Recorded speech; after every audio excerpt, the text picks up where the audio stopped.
Good afternoon, everyone, and welcome to another one of Avant-Garde's free educational trading webinars. We are thrilled to welcome back Brandon with us this afternoon. He is here for part 3 of his Bitcoin Education 3-part series.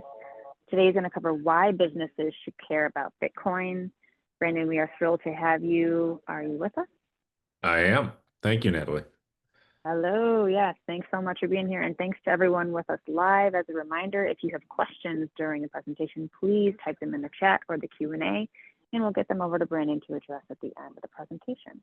Brandon, if you're ready, you can go ahead and share your screen, get your presentation up, and you can get going.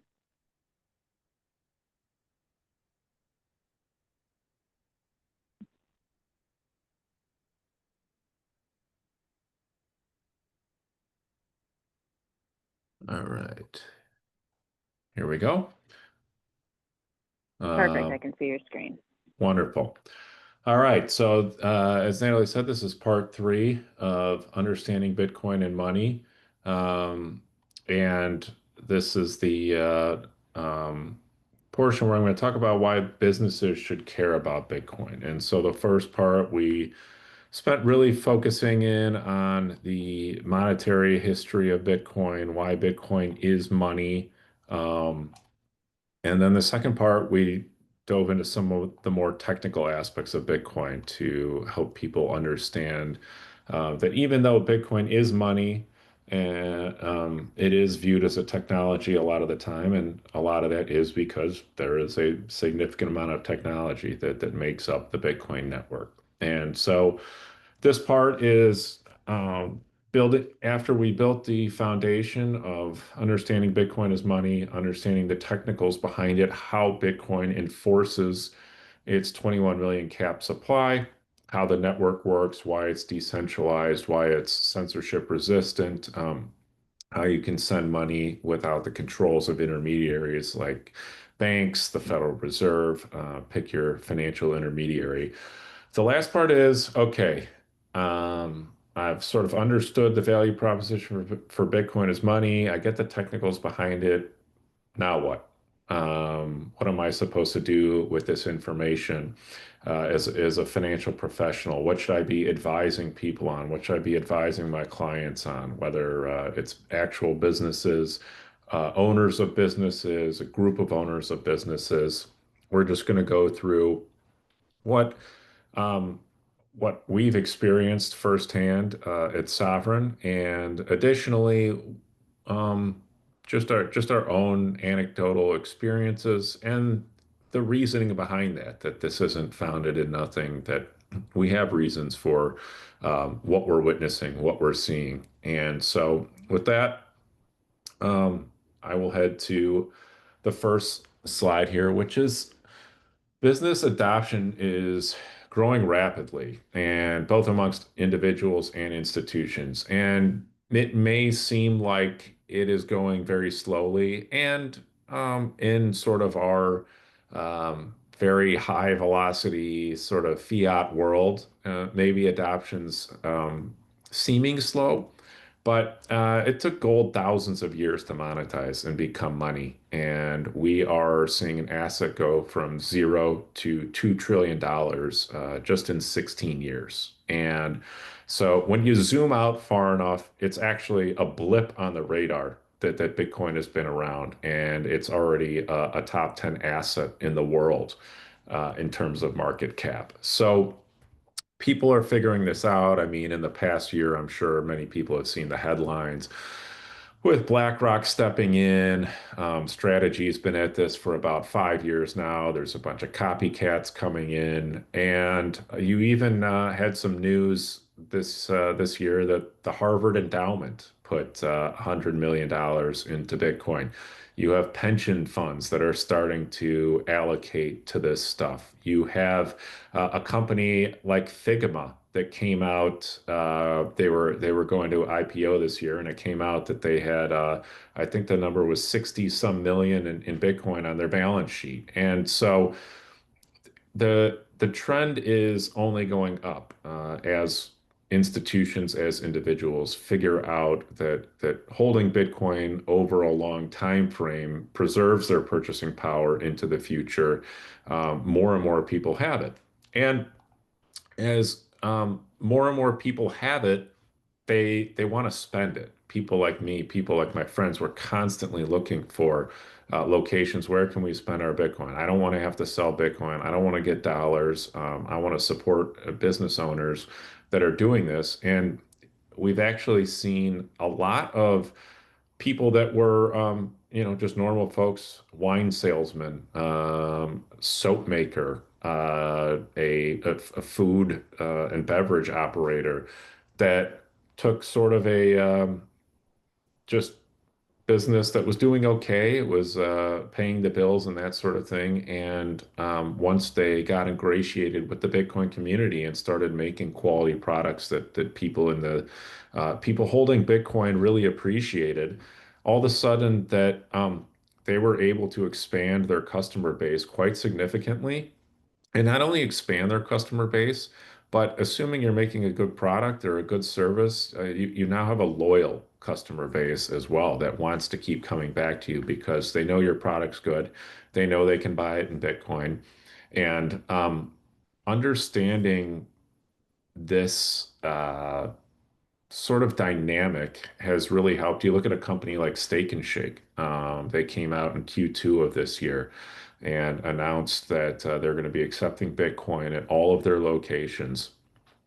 And they have seen record growth in their numbers this year. They're going to have probably, if they continue on their trends, they're probably going to have the best year they've had in decades at Steak and Shake, a sort of, you know, I, a toss away of an organization you think about in terms of fast food or diner food or whatever you want to call it has really been reinvigorated by the simple fact that they announced that they're going to be accepting payments in Bitcoin. They came out this week and said we're going to start building their own strategic reserve, which is really just a fancy word for cash reserves on the balance sheet in Bitcoin. And we're just going to see more and more of this. And Square is next week, November 10th, will be enabling every single business with a Square terminal to accept payments in Bitcoin. And it's just an on-off switch. You can toggle how much you want to keep in Bitcoin, how much you want in fiat. And the reality is that if you're a business and you're not accepting Bitcoin, there's a lot of people that are going to be going elsewhere because they'd rather spend at an establishment that has Bitcoin. For example, when I go into places around my neighborhood or in the city of Chicago, I take note of which places have Square terminals, and I write down, okay, I know this organization, this business will have the option to begin accepting Bitcoin. And then I see another location, it's got a Clover terminal or a Toast terminal. And if I have an option for a different coffee shop or a different lunch spot or a different sandwich spot, I'm going to go to the place with the Square terminal. And it's because they offer me the opportunity potentially to buy in Bitcoin. So, as more and more people adopt Bitcoin, the importance of providing a payment acceptance in Bitcoin will help you start to not differentiate yourself, but just give the option of accepting payment in Bitcoin that many other locations may not. So, um, as with any new technology, as with anything else, the early adopters are going to benefit from increased trust, reduced costs, and the new revenue streams we talk about. So, to the extent that you're in a business, accepting payments in it, understanding it, that when someone pays you in Bitcoin, that you understand why they're doing it. You understand the value. You're not just immediately converting it to dollars because it's another way to get sales. That is an option out there. But you can start to build a customer base, a loyal customer base that's going to remember when you were there and it was 2025 and they were the only place on the block accepting Bitcoin, and you can ingratiate yourself into the community, into that your business may be in. Or just something as simple as, hey, you provided another option. It's only a matter of time until companies like Apple and Amazon and Microsoft start accepting Bitcoin for their services. And the sooner you get started on it, the more kinks you're going to work out. You're going to be more comfortable with the network. You're going to streamline things. You're going to find out what's working. You're going to find out what's not. And ultimately, when a significant portion of the market is accepting Bitcoin, is using Bitcoin, you'll have done all the legwork and you won't be scrambling to catch up. And that's going to be when things get expensive, when there's a demand for knowledge that is exceeding the supply of knowledge in the market. And so to get yourself set up in a position, um, there's no cost to being able to take Bitcoin. And so just getting yourself ready and positioned to do that is a no-brainer. So, um, we've talked a lot about the monetary properties, the technical properties, and the advantages to being a first mover and getting in and understanding this before the wave of everyone gets to market, and then it's 10,000 people trying to get through one door, and you're not prepared. So, but what we haven't really talked about, and I kind of threw this slide in just as some talking points to go through is some common misconceptions about Bitcoin. So, along the way, and I put this in there because if you're advising clients, if you're talking to business owners, if you're saying, hey, I think you should put this in your business, or hey, you should take a look at this, I guarantee, if the person is like anyone I've interacted with or anything, they're going to come back to you with some of these common refrains, these we call it in the Bitcoin space FUD, fear, uncertainty, and doubt, sort of casting fear, uncertainty, and doubt over something like Bitcoin. And so to just be able to have a good response to these rebuttals is something that I find important as for financial professionals and advisors. So we talked about this a little bit, that Bitcoin is too volatile. Well, yes, in the short term, Bitcoin is volatile. We're going through a period of sales right now. The government shut down, the reverse repo facilities tapped, some old coins have made their way to market, and it's like, yeah, we are experiencing some volatility to the downside right now. However, over time, one, the volatility to the upside actually it's almost a 2-to-1 ratio. Nothing else in the world has that. That when you have high volatility to the upside, it's almost a 2-to-1 instance of high volatility to the downside. And as always, as we try to tell everyone, and as financial professionals, that you should be instilling this idea in your clients as well. This is a long-term trend. This isn't, put $50,000 in today and try to get $62,000 out tomorrow. That's not, this is a money. This is a place to store your time, energy, and value into the future. And you have to have a long-term view of this because I'm sure everyone has seen the long-term charts. It's up and to the right forever. That's because they're always making more dollars, and Bitcoin is getting scarcer and scarcer combined with adoption. And helping business owners to say, you can manage day to day, month to month, year to year on your cash needs, but the volatility is something that comes as a part of an asset being monetized as we switch to a new money.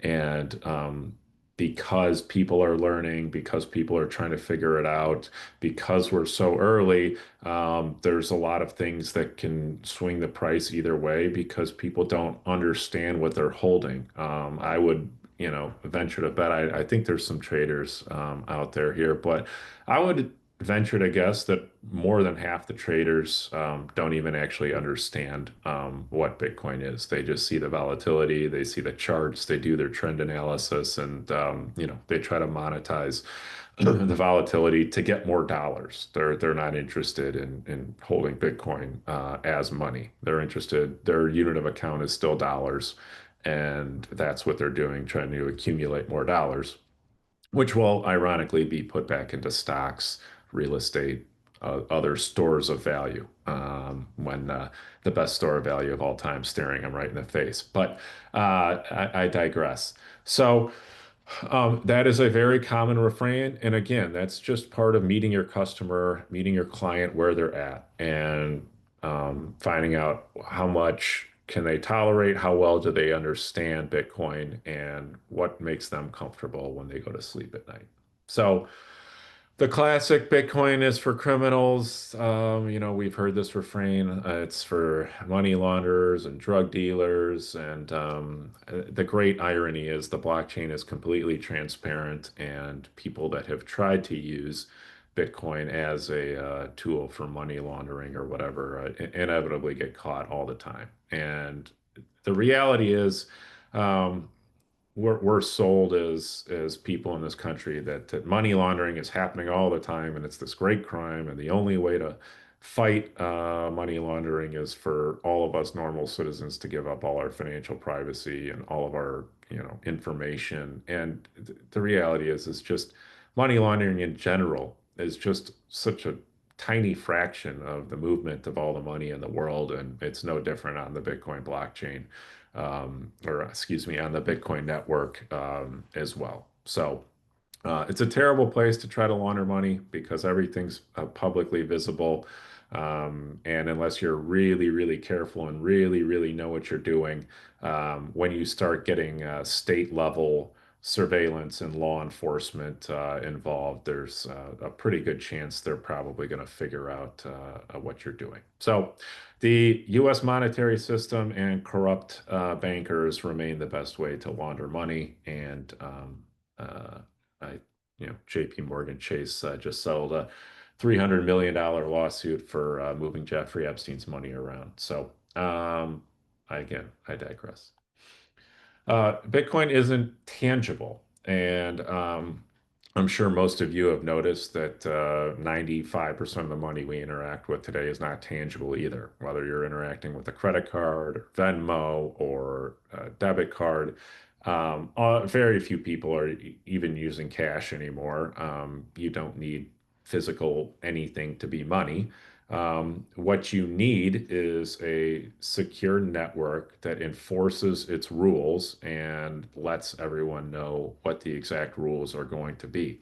And the fact that it is digital is actually a huge upgrade from the old system. And it's the reason gold failed as money, because gold was physical. And moving it from here to China or to London or to South Africa or to South America, it was a huge problem. And it cost a lot of money. It was heavy. It was expensive. It was dangerous. And the fact that we have digitized something and engineered a perfect money is a huge benefit to Bitcoin.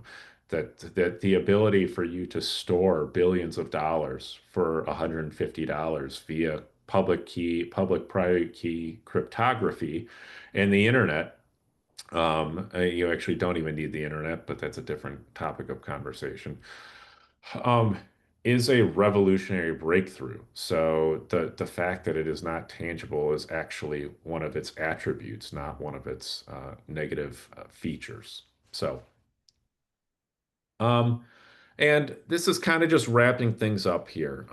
This is sort of a summary of many of the things we've talked about, but we'll go through it here. So, Bitcoin, store of value, best store of value out there. Sometimes it's referred to as digital gold. It protects your purchasing power over time. It's done this better than any asset. It outperformed every hedge fund. It's outperformed every stock, every new business. This is the best store of value that has ever existed, and it will continue to do so. Um, what we just talked about a second ago, the borderless transactions, the fact that you can send Bitcoin anywhere in the world and get final settlement if you're willing to pay for it in up to t in every 10 minutes. Or if you're willing to wait longer, you can wait longer as well. But this is without getting too technical, there's multiple layers. There's the base layer of Bitcoin, the on-chain layer, the blockchain layer, and then there's layers above it as well, where you can send money instantly as well. And you can do that anywhere in the world with just with an internet connection, or sometimes even without an internet connection. So, um, uh, yeah. Okay. Excuse me. So, sorry, forgot to put the bullet up there. So, uh, yes, and then security. The transactions are irreversible. You can't. We talked about this in the technical part, where once it's added to the blockchain, it's effectively impossible to ever roll back that blockchain. So, once the transaction is done, a lot of times you'll hear of uh, the word immutable thrown around, that you cannot undo the transactions. And the tamper-proof part of it is what we talked about with it would just cost so much money to uh, try to reorganize the blockchain, and effectively at this point in time is no longer possible. So it does offer privacy while all the transactions are public, and we talked about everything is broadcast to the blockchain. You can see it all. They don't actually know who's moving it around. There's no name assigned to it. If you do take appropriate steps to obfuscate your identity and your on-chain footprint, you can get good privacy. And even something as simple as just me paying I pay my butcher, or excuse me, my rancher. Uh, I get a full cow every year, and I pay him with Bitcoin. And there's absolutely no need for anyone else to know that I paid my rancher for that transaction's done. No one has any idea it was me sending. No one has any idea it was him receiving.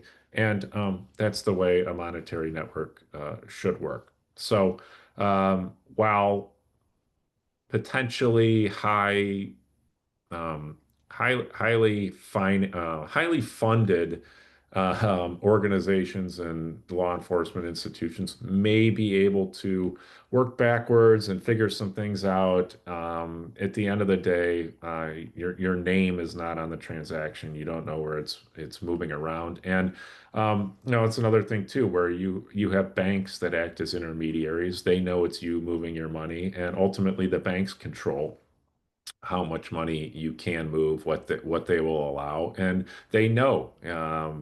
Maybe not everyone in the bank knows, but someone at the bank knows what you're moving, and they know how much money is coming in and out of your account, and you're offered no privacy. And Bitcoin provides an alternative where you can just interact peer to peer, and only you and the receiver. And a lot of times the receiver won't even know who the sender is, because you can just send Bitcoin to people, and as long as you know their wallet address, and they may have no idea who sends it to them. This, allows for anonymous donations and things like that that happen all the time via the Bitcoin network. So um, I will. Leave this open for questions. We've gone through a lot the last 3 weeks. I appreciate everyone that's been around for all of this, and as I have said the past couple weeks, feel free to reach out, please. My email's right there on the screen. I'm available anytime. I love talking to people about this stuff. I love answering questions, and I thank everyone for their time, and I hope this was valuable. Additionally, if you want to reach out to me and just give me some feedback as well, what you thought was good, what you thought was bad, did I ramble too much? Did I provide too many personal anecdotes or tangents or whatever? I would love some feedback as well. So, thank you. Thank you so much, Brandon. I'm going to ask you to leave that screen up for a minute just so everyone can write down your contact information. Yeah, that was a ton of great info, as you mentioned, over the past 3 weeks. And really want to thank you for putting together this whole series. Um, as you noted, Bitcoin, while it seems like it's been around for so long, when you zoom out, it's really been just a blip. And so we have so much more to learn and to unearth with everything. And so we appreciate you taking the time to come on here and kind of get the ball rolling with a good baseline understanding. I encourage everyone to reach out to Brandon over at Sovereign if you have additional questions regarding Bitcoin. Please feel free to do that. And we do have about a minute or so. If anyone has questions right now, go ahead and put them in the chat box or the Q&A. But as what typically happens, a question will arise sometime tonight or tomorrow. So that's why just a reminder to everyone to copy down his email, and you can send him those questions directly. As a reminder as well, keep an eye out in your own individual email inboxes, everyone who registered today, for the replay of today's session. That's going to come from info@TradeAGT. And also keep an eye out. I believe you're going to receive a free giveaway directly from Brandon as well. So keep an eye out for his email address in addition to ours. I'm going to go ahead and grab the screen back. Okay. Just as we wrap up here, a reminder for those of you, if you have not already opened up an account with us over here at Avant-Garde, we're offering free commissions membership pricing for free through the end of the year. So go ahead and check us out at tradeagt.com and call us with any questions regarding that. Numbers up at the right-hand corner. Thank you for taking the time to sign up. And for those of you who joined us live, thank you very much for being here today. Brandon, thank you again. We'll certainly circle back here and see what else we can get you back on the webinar circuit with us and keep us informed on all the goings on with Bitcoin. Awesome. Would love to. Thank you so much for hosting me. Would love to come back and do some more of this stuff. So fantastic. Yeah, sounds great. Thank you very much. okay. And thanks Thanks, Natalie. everyone. Have a good rest of your day. Bye, guys.